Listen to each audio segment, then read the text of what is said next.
Bismillahirrahmanirrahim. Wa 'anil Mughirah bin Syu'bah radhiyallahu anhu an Rasulillah sallallahu alaihi wasallam qala sa'ala Musa rabbah ma adna ahli al-jannati manzilatan qala huwa rajulun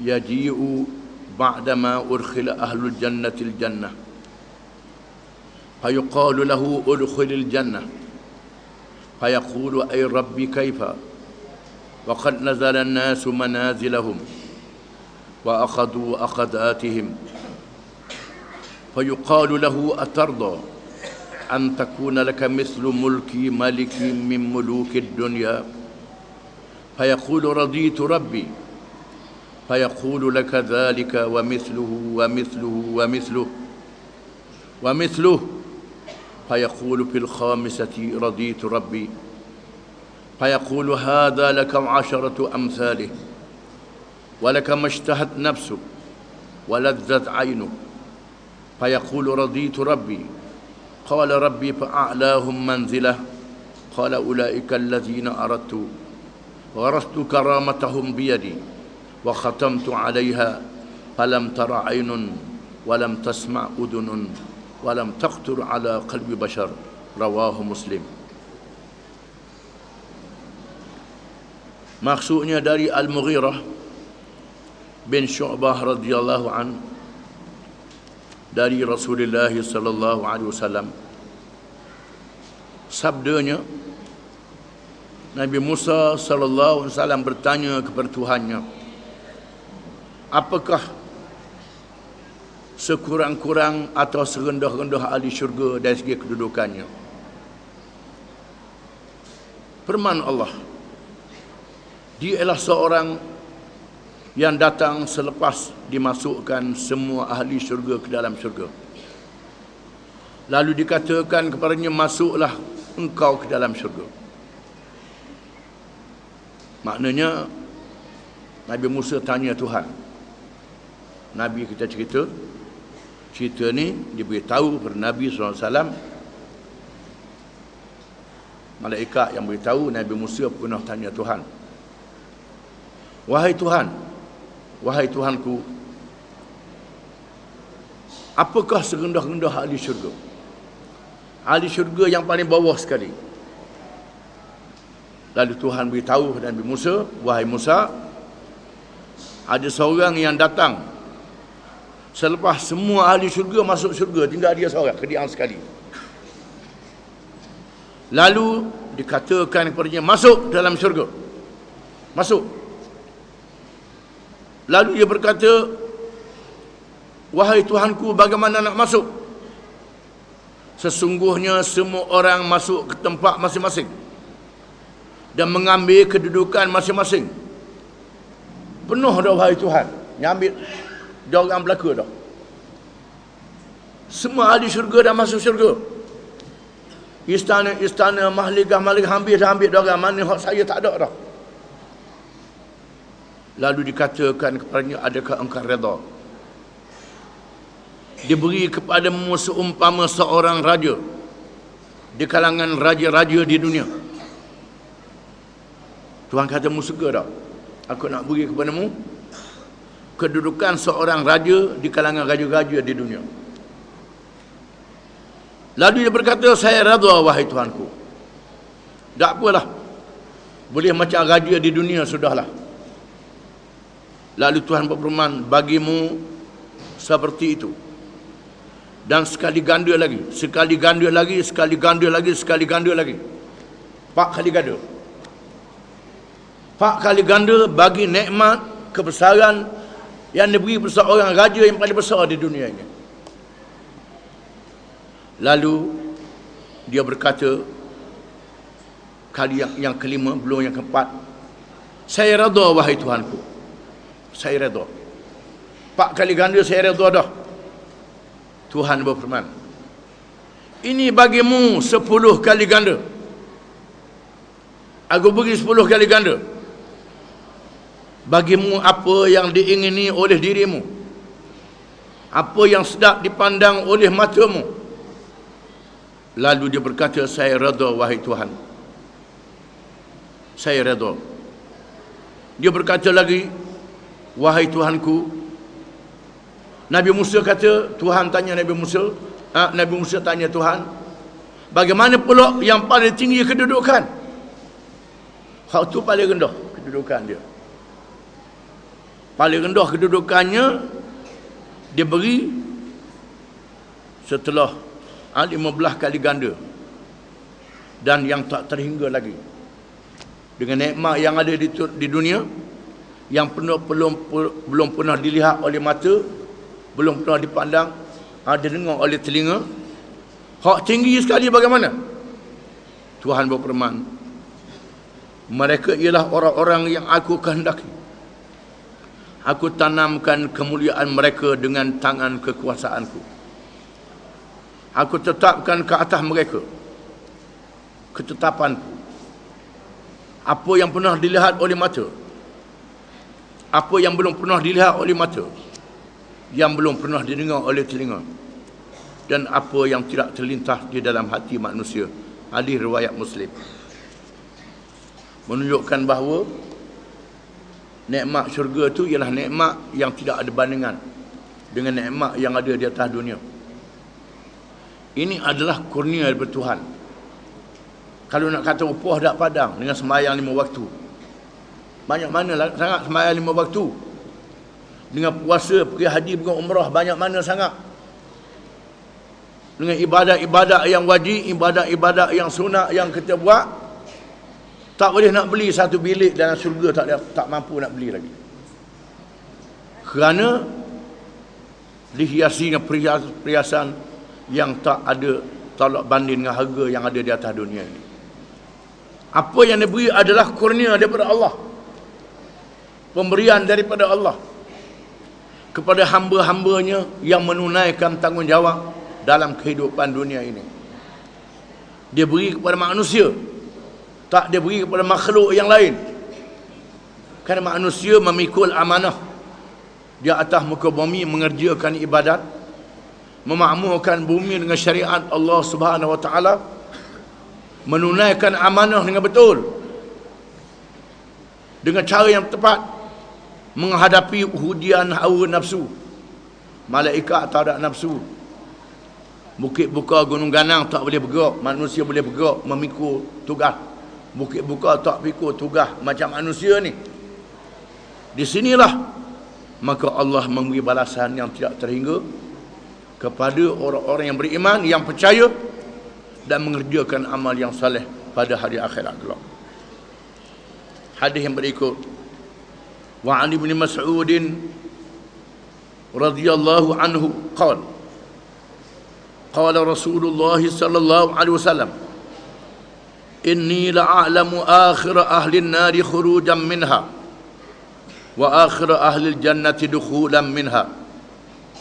Rajulun yakhruju minan nari habwan fayaqulu Allahu azza wa jalla lahu idhhab fadkhulil jannah fayatiha fayukhayyalu ilayhi annaha mal'a fayarji'u fayaqulu ya rabbi wajadtuha mal'a fayaqulu Allahu azza wa jalla lahu idhhab fadkhulil jannah fayatiha fayukhayyalu ilayhi annaha mal'a fayarji'u fayaqulu ya rabbi wajadtuha mal'a fayaqulu Allah azza wa jalla lahu idhhab fadkhulil jannah fa inna laka misla ad-dunya wa 'ashrata amsalha aw inna laka misla 'ashrati amsalid dunya fayaqulu ataskharu bi aw tadhaku bi wa anta al-malik qala faqad ra'aytu Rasulullah sallallahu alaihi wasallam dhahika hatta badat nawajiduhu fakana yaqulu dhalika anna ahli jannati manzilatan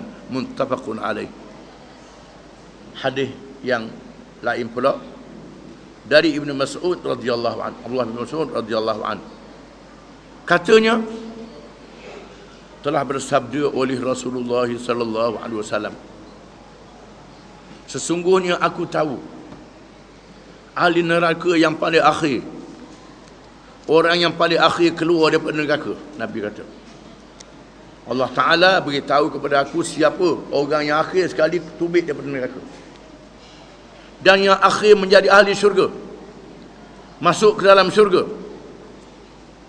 ialah seorang lelaki yang keluar daripada neraka dalam keadaan merangkak. Keluar daripada neraka dalam keadaan merangkak. Setelah dibakar dalam neraka beberapa lama, hilang dosanya, keluar, Tuhan izin, merangkak keluar daripada neraka. Lalu Allah Azza wa Jalla berkata kepadanya, pergi masuk ke syurga. Lalu dia datang ke syurga. Dia ingat syurga sudah dipenuh oleh ahli-ahlinya. Lalu dia kembali semula menghadap Tuhan. Dia pergi ke syurga, tengok, dia ingat penuh dah ahli syurga ni, tak ada orang dah, tak ada tempat bagi dia. Lalu dia balik menghadap Tuhan dan berkata, wahai Tuhanku, aku dapati sudah penuh.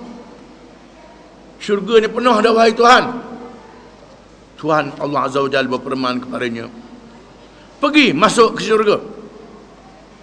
Pergi, Tuhan kata pergi, masuk dalam syurga. Lalu dia datang ke syurga.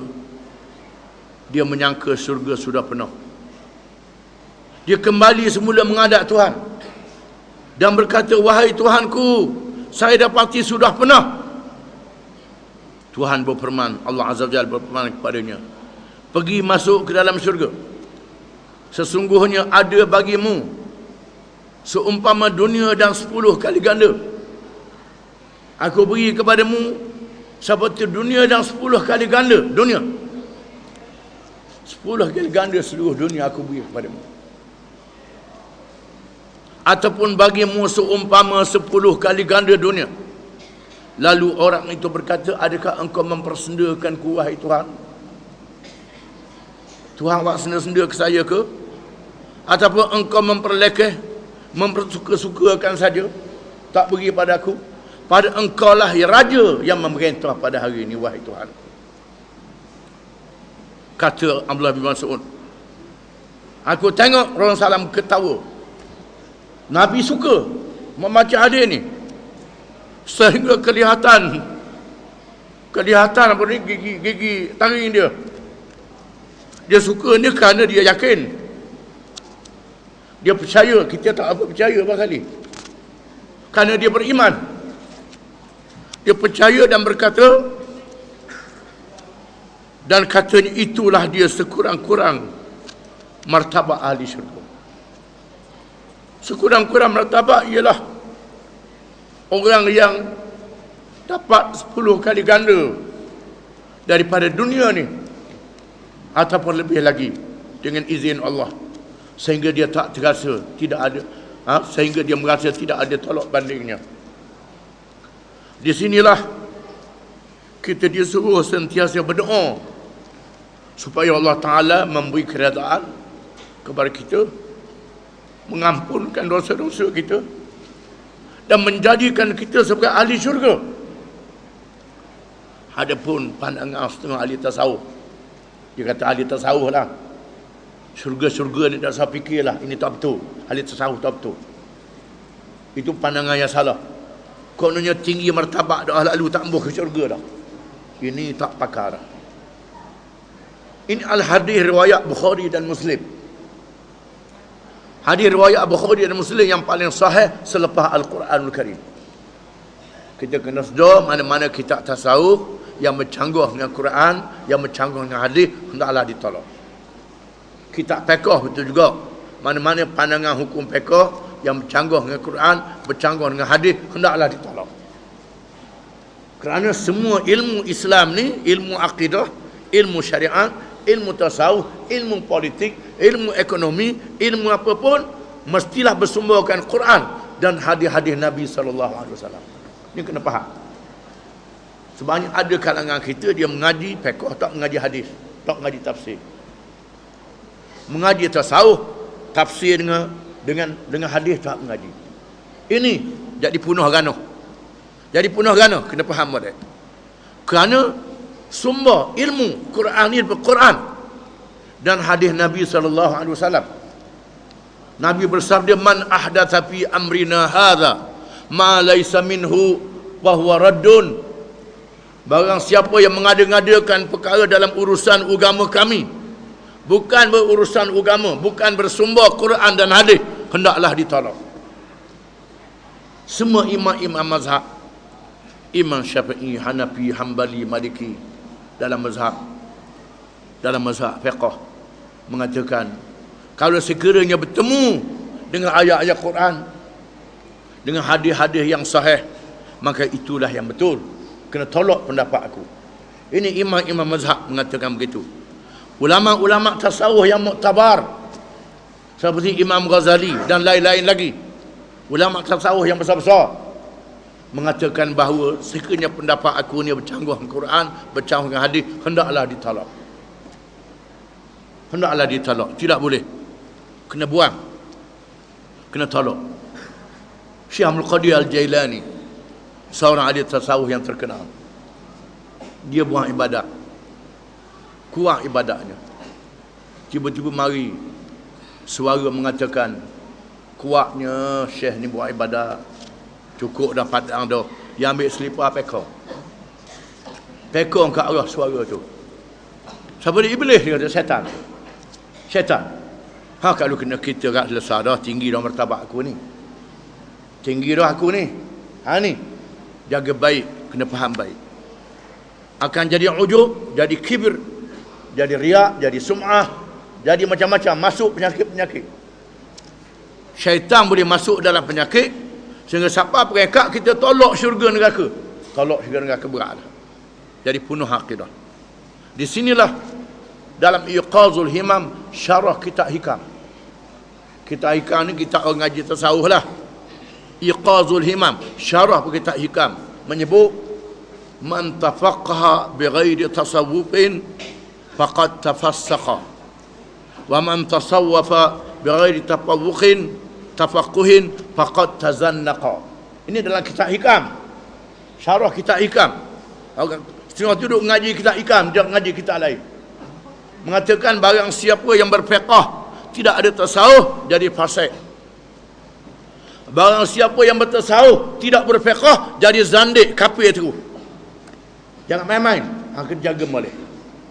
Di sinilah malaikat Jibril bertanya Nabi SAW di hadapan sahabat-sahabat dia, datang merupakan seperti seorang lelaki yang pakai jubah yang terlalu putih, rambut hitam, rupanya sangat lawa, bersih, tak ada siapa dia kenal.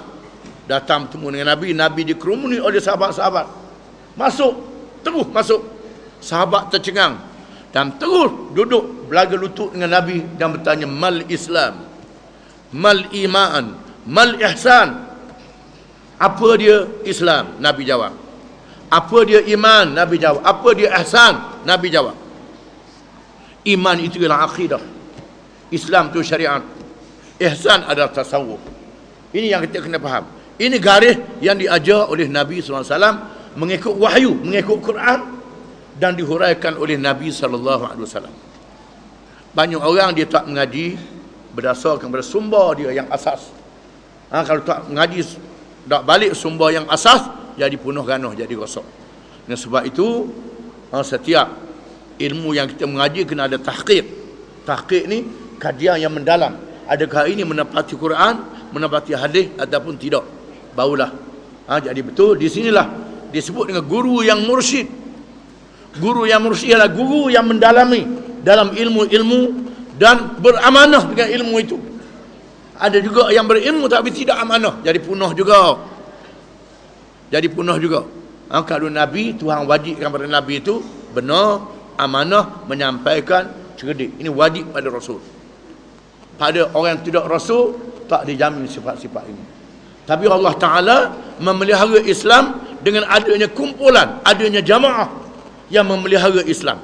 Bukan seorang ulama saja, ada jamaah dia, kumpulan dia yang memelihara agama.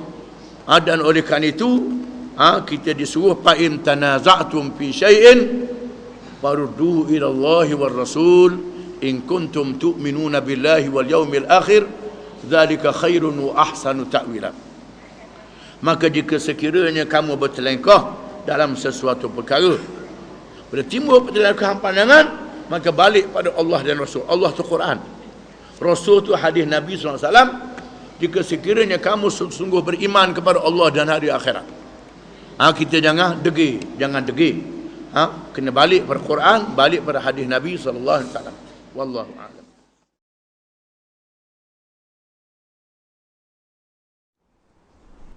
Bismillahirrahmanirrahim. Hadis yang ke-6. Wa anna Abi Musa radhiyallahu anhu.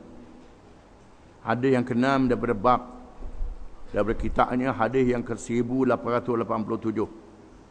Bermakna kita telah baca 1887 hadis dalam kitab Riyadhus Salihin.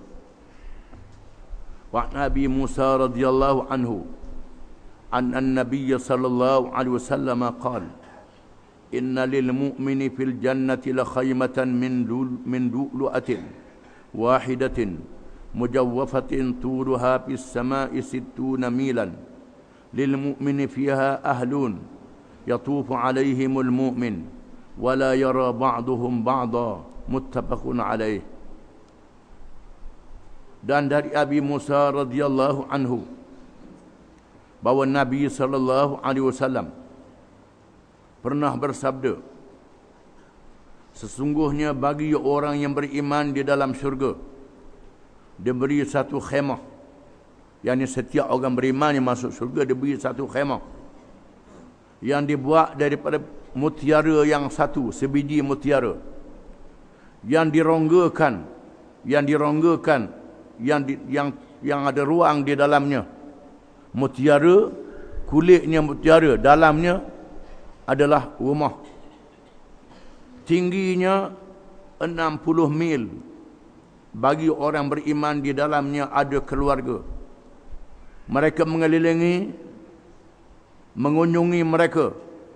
Di mana orang mukmin mengunjungi keluarga mereka. Keluarga itu. Dan tidak dapat melihat setengah-setengah yang lain. Hadis riwayat Bukhari dan Muslim. Di mana 1 mil mengikut ukuran masa itu tidak ada lagi tali mengikut inci, kaki, meter, tak ada lagi kilometer ni. Mengikut ukuran di masa itu 1 mil ialah 6,000 hasta. 6,000 hasta 1 mil. Ini 60,000 mil, yakni 6,000 kali 60,000. Luahnya mutiara yang dironggakan, yang dijadikan tempat kediaman khemah kepada orang-orang beriman. Menunjukkan betapa besarnya syurga yang diberi oleh Allah. Memang mutiara kita tengok hari ni besar jari je. Besar jari. Allah Ta'ala maha berkuasa, boleh buat besar mana pun dengan kuasa Allah Ta'ala. Hadis ini menyatakan betapa besarnya ciptaan Allah untuk memberi nikmat kepada orang-orang yang beriman dan menzahirkan nikmat yang tidak terkira banyak dan besarnya. Hadis yang ke-7. Wa an Abi Sa'id al-Khudri radhiyallahu anhu an an-nabiy sallallahu alaihi wasallam qala inna fil jannati shajaratan yasiru ar-rakibu al-jawad al-mudammar as-sari'a 100 sanah ma yaqta'uha muttafaqun alaih. Wa rawayahu bis sahihain aidan min riwayat Abi Hurairah radhiyallahu anhu qala yasiru ar-rakibu fi dhillaha 100 sanatin ma yaqta'uha. Maksudnya, dan dari Abi Sa'id al-Khudri radhiyallahu an, dari Nabi sallallahu alaihi wasallam sabdanya, sesungguhnya dalam syurga itu ada pokok, sekiranya berjalan oleh seorang penunggang kuda yang laju, yang dimudammarkan, yang diperkasakan selama 100 tahun tidak boleh habis. Hadis riwayat Bukhari dan Muslim. Dan mengikut riwayat di dalam Sahih Bukhari dan Muslim juga daripada Abi Hurairah radhiyallahu an, sabdanya, berjalan oleh penunggang kuda di dalam bayangnya selama 100 tahun tidak boleh menghabisinya. Kuda mudammar ni kuda yang digemukkan. Orang Arab dia nak perkasakan. Nak gagahkan kuda tu digemukkan dulu. Digemukkan, lepas tu dikurangkan makanannya. Kuda tu sihat dan makanan dalam perut dia kurang. Gagah dan ringan. Menyebabkan dia laju. Ini untuk berjalan jauh. Dia ada ilmu dia. Ilmu menunggang kuda. Diketahui ada orang Arab di zaman dulu. Digemukkan kuda itu kemudian dilaparkan. Dia beri makanan yang tidak banyak. Sehingga najis dia keluar habis, makanannya tak banyak, maka dia lari dalam keadaan yang lebih laju. Kuda yang begitu rupa, kalau dibawa dengan laju di bawah pokok kayu syurga, tak habis dalam masa 100 tahun. Hadis ni menunjukkan bahawa dalam syurga tidak ada panah matahari. Panah matahari tidak ada, teduh. Diteduh oleh pokok kayu yang rendang. Pokok kayu yang rendang. Ini menggambarkan nikmat dalam syurga yang tidak ada kepanasan lagi, di mana cuacanya sentiasa sederhana, sejuk macam duduk di bawah pokok kayu, bukan dalam aircon. Dalam aircon ni payah nak hijah dia, kadang-kadang panas, kadang-kadang sejuk dah lalu. Ini tidak, ini diatur oleh Allah Subhanahu wa taala secara tabi'i, secara semula jadi, menunjukkan bagaimana nikmat syurga, termasuk di dalamnya teduhan yang tidak ada kepanasan lagi. Hadis yang ke-8, wa anhu anin nabiy sallallahu alaihi wasallam qala inna ahlal jannati la yatara'awna ahlal ghurafi min fawqihim kama tara'awna al-kawkaba ad-durriya al-ghabira fil ufuqi min al-mashriqi aw al-maghrib لتفاضل ما بينهم قالوا يا رسول الله تلك منازل الأنبياء لا يبلغها غيرهم قال بلى والذي نفسي بيده رجال آمنوا بالله وصدقوا المرسلين متفق عليه. Maksudnya, dan darinya, dari Abi Sa'id Al-Khudri radhiyallahu anhu, dari Nabi sallallahu alaihi wasallam sabdanya, sesungguhnya ahli-ahli syurga, penduduk syurga, melihat sesama mereka, ahli-ahli yang duduk di tempat masing-masing, yang ada di atas mereka, sebagaimana mereka melihat bintang-bintang cakrawala yang bermerapan cahayanya yang berada di ufuk timur dan barat, kerana kelebihan yang berbeza di kalangan mereka. Lalu para sahabat bertanya, wahai Rasulullah, bagaimana pula kedudukan para nabi-nabi yang tidak boleh dicapai oleh orang yang lain daripada mereka? Sabdanya, bahkan demi Tuhan yang diri Muhammad berada di dalam genggaman kekuasaannya, orang-orang yang beriman kepada Allah, yang membenarkan Rasul-Rasul, yang percaya pada Rasul-Rasul. Hadis riwayat Bukhari dan Muslim. Hadis ini menyatakan ahli-ahli syurga berada di tempat masing-masing, mengikut darjat masing-masing, kedudukan masing-masing. Mereka dapat melihat kedudukan itu laksana mereka melihat bintang-bintang cakrawala yang ada di langit pada hari ini, memenuhi ufuk sampai ke ufuk timur dan barat. Nabi-nabi mempunyai kedudukan yang tinggi daripada orang-orang lain yang beriman, kerana keimanan mereka yang lebih, ibadat mereka yang lebih, dan perjuangan mereka yang lebih. Penak lelah mereka, pengorbanan nabi-nabi ini lebih pada orang lain. Maka Allah Ta'ala beri kedudukan yang tinggi kepada nabi-nabi. Dan di sana kata Nabi SAW, ada orang-orang yang beriman kepada Allah, yang percaya pada Rasul-Rasul alaihi wassalatu wassalam. Dia beri kepada mereka kedudukan yang tinggi. Hadis yang ke-9, wa an Abi Hurairah radhiyallahu anhu anna Rasulullah SAW qala laqabu qausin fil jannati khairum mimma tatlu alaihi syamsu aw taghrub, muttafaqun alaih. Dan dari Abi Hurairah radhiyallahu anhu bahawa Rasulullah telah bersabda, sesungguhnya ukuran pemegang panah, pemegang busur panah, sehingga hujungnya di dalam syurga lebih baik daripada hari naiknya matahari dan jatuhnya matahari. Hadis riwayat Bukhari dan Muslim. Satu tempat yang sempit dalam syurga, Mengikut qada, pegang busur panah sampai ke ujung. Bukan busur panah sepenuhnya, separuh busur panah. Separuh busur panah. Lebih kurang 10 baru lah. Dalam syurga itu lebih baik daripada dunia sepanjang hari. Sejak naik matahari hingga jatuh matahari, lebih baik pada dunia sepanjang hari. Hadis ini menyatakan kelebihan syurga. Sehingga tempat yang pendek, sekadar 10 baru saja, lebih baik daripada sehari timur dan barat. 24 jam. Nikmat ini kurniakan 24 jam kepada seluruh manusia. Itu qadar 11 baru dalam syurga lebih baik lagi. Menunjukkan betapa besarnya nikmat yang diberi oleh Allah di dalam syurga. Wallahu a'lam.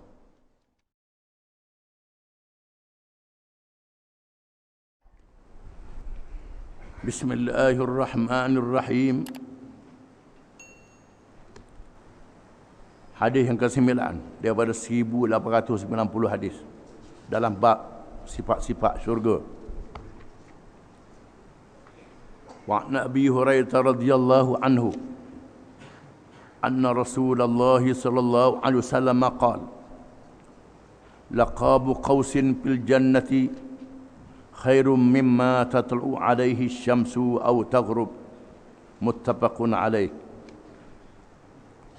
Dan dari Abi Hurairah radhiyallahu an bahawa Rasulullah sallallahu alaihi wasallam bersabda, demi sesungguhnya pemegang busur panah, sekadar pemegang busur panah di dalam syurga lebih baik daripada apa yang naik matahari dan jatuh matahari. Hadis riwayat Bukhari dan Muslim.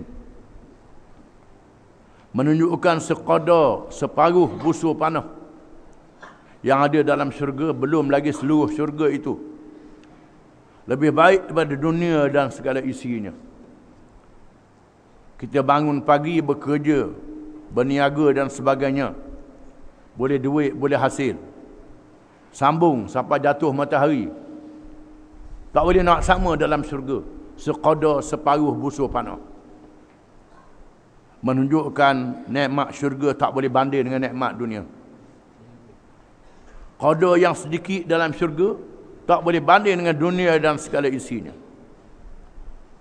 Wa an Anas radhiyallahu anhu anna Rasulullah sallallahu alaihi wasallam qala inna fil jannati suqan ya'tunaha kulla jum'atin fatahubbu rihu syam'al fatahtu fi wujuhihim wa thiyabihim fayazdaduna husnan wa jamala fayarja'una ila ahlihim wa qad izdadu husnan wa jamala fayaqulu lahum ahluhum wallahi laqad izdadtum husnan wa jamala fayaquluna wa antum wallahi laqad izdadtum ba'dana husnan wa jamala. Rawahu Muslim. Maksudnya, dan dari Anas radhiyallahu an bahawa Rasulullah sallallahu alaihi wasallam bersabda, sesungguhnya dalam syurga itu ada pasar.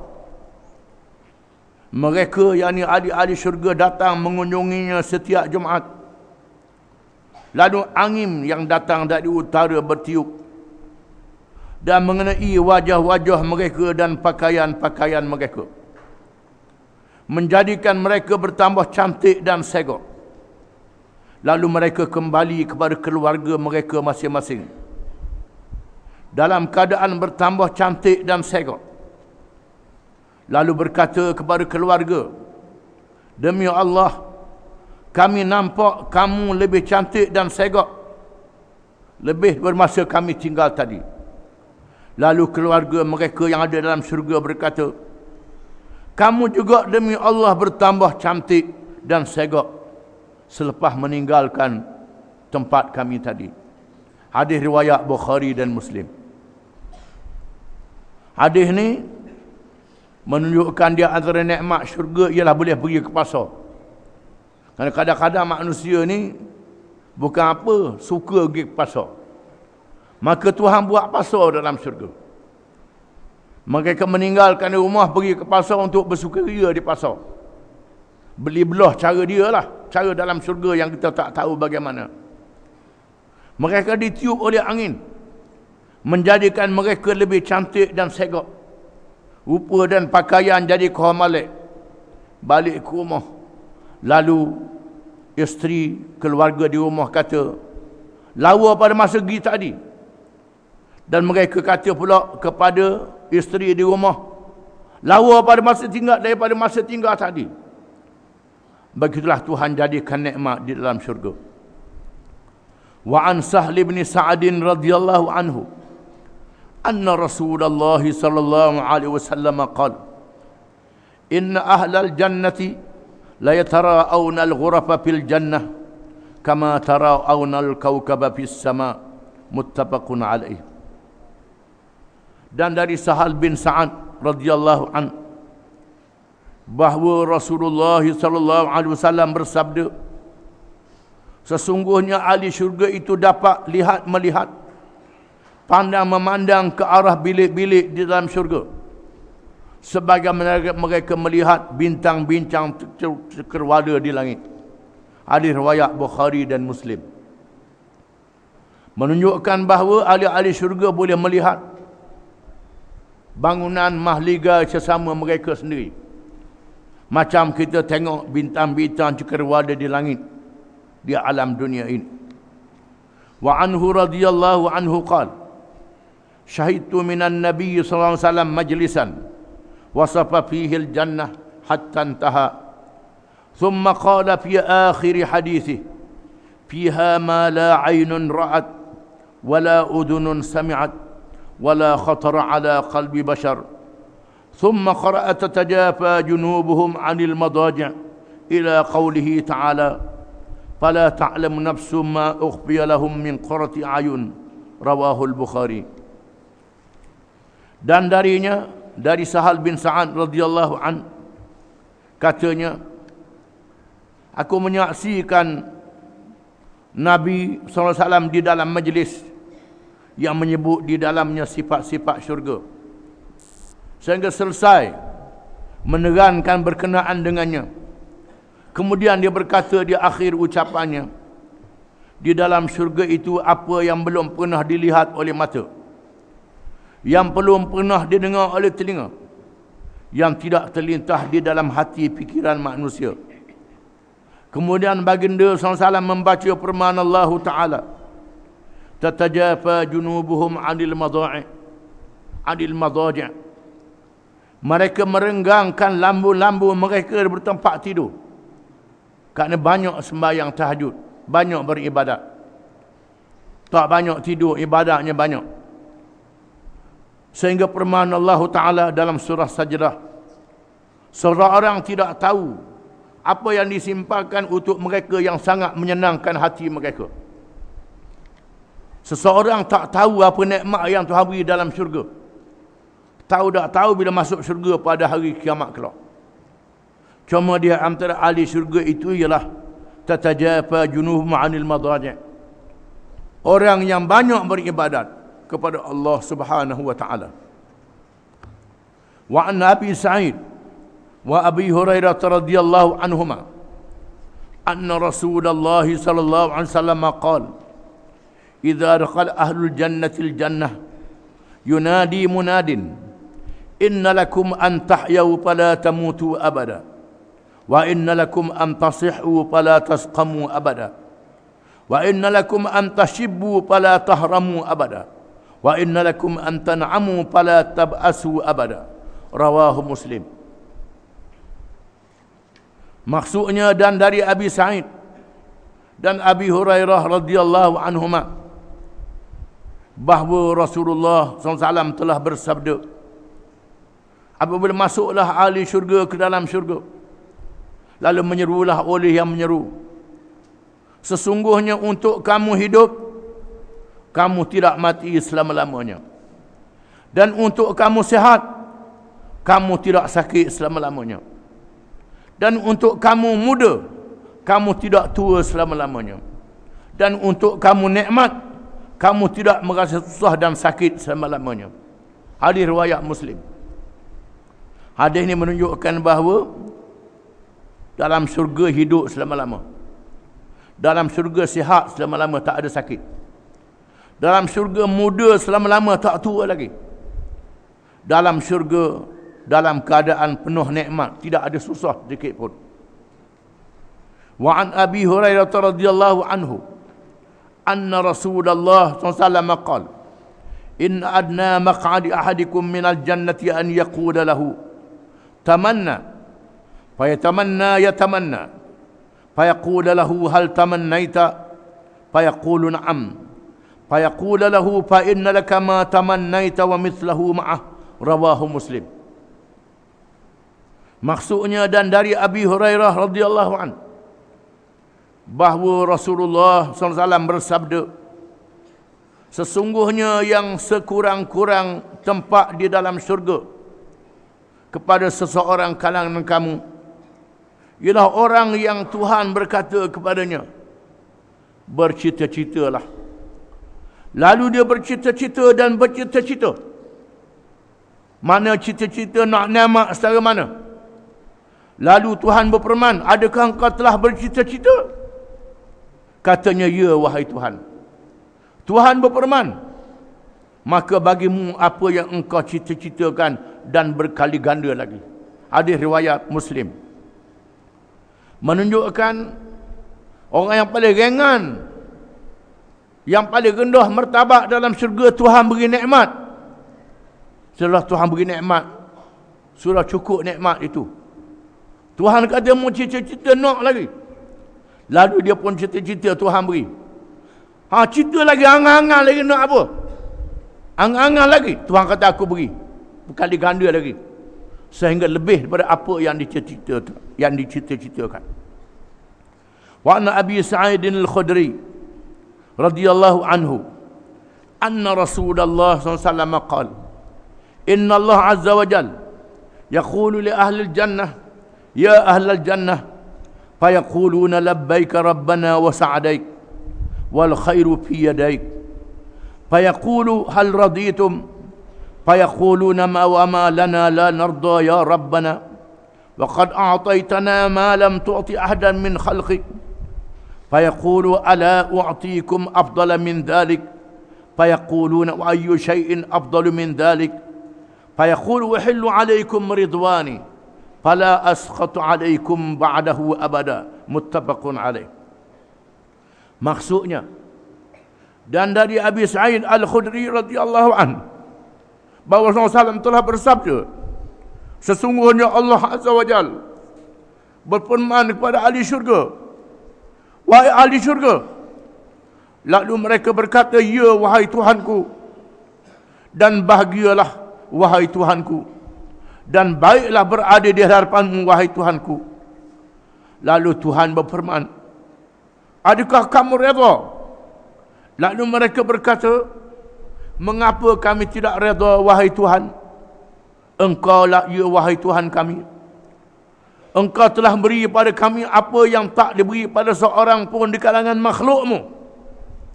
Tuhan berfirman, adakah tidak aku beri pada kamu lebih baik daripada itu? Mereka berkata, wahai Tuhanku, engkau telah beri yang lebih baik daripada itu wahai Tuhan. Tuhan berfirman, aku kurniakan kepadamu keredaanku, dan aku tidak murka lagi kepadamu selepas ini selama-lamanya. Hadis riwayat Bukhari dan Muslim. Wa an Jarir bin Abdullah radhiyallahu anhu qala kunna inda Rasulillah sallallahu alaihi wasallam wa nasara ila al-qamari lailatal badr wa qala innakum satarawna rabbakum ayanan kama tarawna hadzal qamar la tudamuna fi ru'yatihi, muttafaqun alaih. Maksudnya, dan dari Jarir bin Abdullah radhiyallahu anhu katanya, kami pernah berada di sisi Rasulullah sallallahu alaihi wasallam. Dia melihat ke arah bulan penuh purnama. Lalu dia bersabda, sesungguhnya kamu akan melihat Tuhan kamu dengan nyata, sebagaimana kamu lihat bulan penuh purnama ini, yang tidak memudaratkanmu sedikit pun. Hadis ini menunjukkan bahawa di hari kiamat kita boleh nampak dan tengok Tuhan. Ini mengikut pendapat ahli sunnah wal jamaah. Di sisi ahli sunnah wal jamaah, sabit dengan hadis yang sahih dan ayat Quran, kita boleh tengok Tuhan pada hari kiamat. Atas dunia tak boleh tengok Tuhan. Disebut dalam Quran, Nabi Musa minta nak tengok Tuhan. Setelah Tuhan bercakap Nabi Musa di gunung Tur Saina. Tuhan kata tak boleh. Wahai Musa, mu tengoklah ke bukit. Lalu Tuhan menunjukkan cahaya hijab. Hijab ialah dinding cahaya antara Nabi Musa dengan Tuhan. Tiba-tiba gunung Tur Saina jadi sama rata dengan tanah. Nabi Musa tersungkur pengsan. Begitulah mengikut pendapat yang sahih, kita tak boleh tengok Tuhan di atas dunia ni. Adapun disebut dalam kitab mimpi berjumpa dengan Tuhan. Berjumpa bolehlah, tapi tak boleh nampak Tuhan. Ada hijab. Nampak tu hijab saja, dinding. Nampak dinding yang mendinding antara dia dengan hamba-Nya. Disebut dalam hadis kursi yang sahih, Allah Ta'ala jadikan antara hamba dia, makhluk dia, hijab, dinding daripada cahaya. Sekiranya dia buang dinding itu, maka semua makhluk hancur lebur jadi abu habis. Kerana tak tahan berdepan dengan kebesaran dan kehebatan Allah Subhanahu wa Ta'ala. Itu pendapat yang sahih di sisi ahli sunnah wal jamaah. Ada pendapat yang dhaif. Tuhan izin dengan cara yang tak sama dengan makhluk.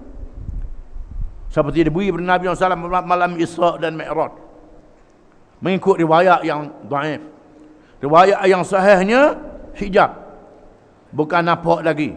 Nampaknya pada hari kiamat kelak. Ini riwayat yang sahih.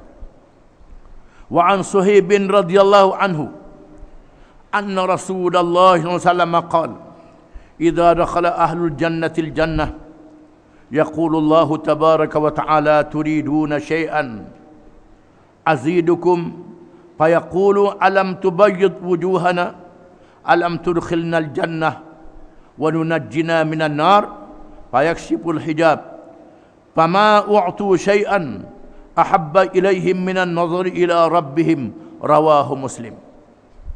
Dan dari Suhaib radhiyallahu an bahawa Rasulullah SAW telah bersabda, apabila masuklah ahli syurga ke dalam syurga, Allah tabaraka taala berfirman, kamu hendak sesuatu yang aku tambah pada kamu? Mereka berkata, tidakkah engkau serikan wajah-wajah kami, wahai Tuhan? Tidakkah engkau masukkan kami ke dalam syurga? Dan engkau selamatkan kami daripada neraka?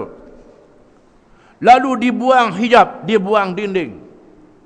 Maka mereka tidak diberi sesuatu yang lebih mereka ingin daripada melihat wajah Tuhan mereka pada hari kiamat dalam syurga. Hadis riwayat Muslim.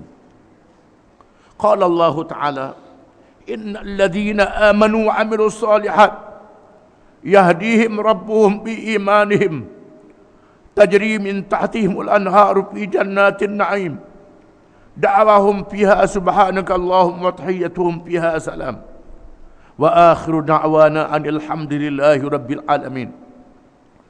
Firman Allah Ta'ala, sesungguhnya orang-orang yang beriman dan mengerjakan amal yang soleh, Tuhan memberi petunjuk kepada mereka dengan iman mereka.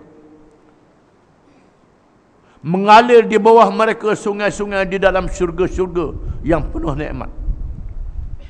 Doa mereka menyebut, subhanakallahumma, maha suci engkau wahai Tuhan kami, wa tahiyyatuhum fiha salam, dan hormat mereka di dalam syurga ialah salam, dan akhir doa mereka menyebut alhamdulillahirabbil alamin. Dan Imam Nawawi menutup kitabnya, alhamdulillahilladzi hadana lihadza wa ma kunna linahtadiya laula an hadana Allah.